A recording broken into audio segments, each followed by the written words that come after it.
some of the first-time eligibles that will be available for selection in 2023. And another goaltender to me that passes the eye test here in Henrik Lundqvist. Agree or disagree?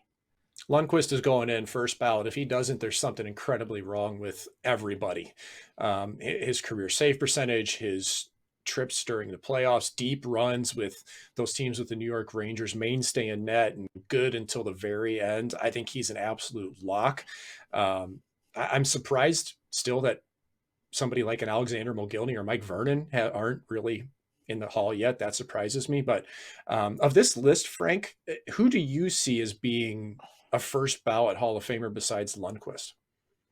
That's really it. I think you can make a really strong case for Ilya Kovalchuk as a point per game guy, as someone who was one of the very best goal scorers of his generation.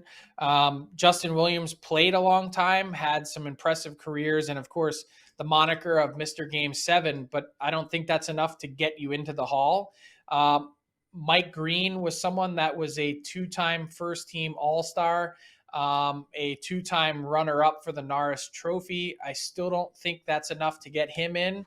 There was a significant drop-off for Green in his career, really kind of once he left Washington, had one or two good years in Detroit, and then really was not a very productive player towards the end of his career. And Brent Seabrook won those 3 Stanley Cups for the Chicago Blackhawks and was such a big part of it.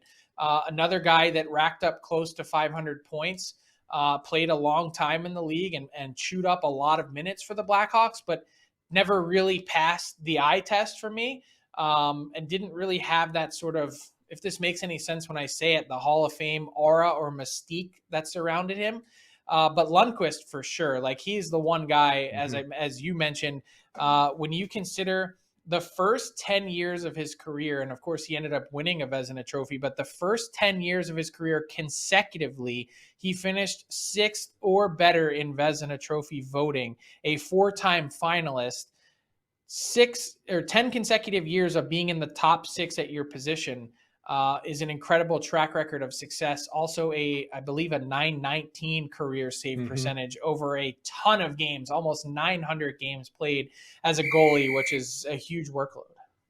It's massive. And it's just his consistency, Frank. Like I always looked up to Lundqvist as someone that, one, could play a lot, two, always got the best out of his game, but also was a trendsetter. Like he really made a big impact on younger goaltenders with the way he played. We would look to people like Luongo and Lundqvist for those next wave of technological innovations, of systematic innovations. So I'm all on board the Lundqvist train. I agree Kovalchuk might get there, but is next year the one for Mogilny? That's the one I keep looking at. I think he deserves to be in the Hall. I'd like to see it. Yeah, Mogilny's one, and I saw a lot of people barking about Rod Brind'Amour. I was thinking that maybe Guy Carbonneau a couple years back as an ace defensive forward really might have opened the door for someone like Brind'Amour, who just was an absolute compiler in his career. I would think that at some point Rod Brind'Amour gets in, and it's probably going to take a class of maybe some weaker first-time eligibles like this one upcoming in 2023 that might open the door for someone like him. There were a lot of people, clamoring for Daniel Alfredsson, and of course he ends up getting in this year.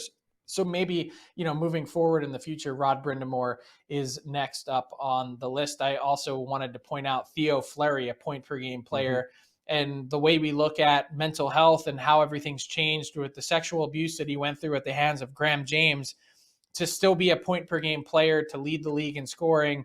What a fantastic career he had. And I think we should probably look at his career in a different light now than we did when he retired after the drug abuse and alcohol abuse that he went through. To get through that on the other side and have that good of a career is pretty darn incredible.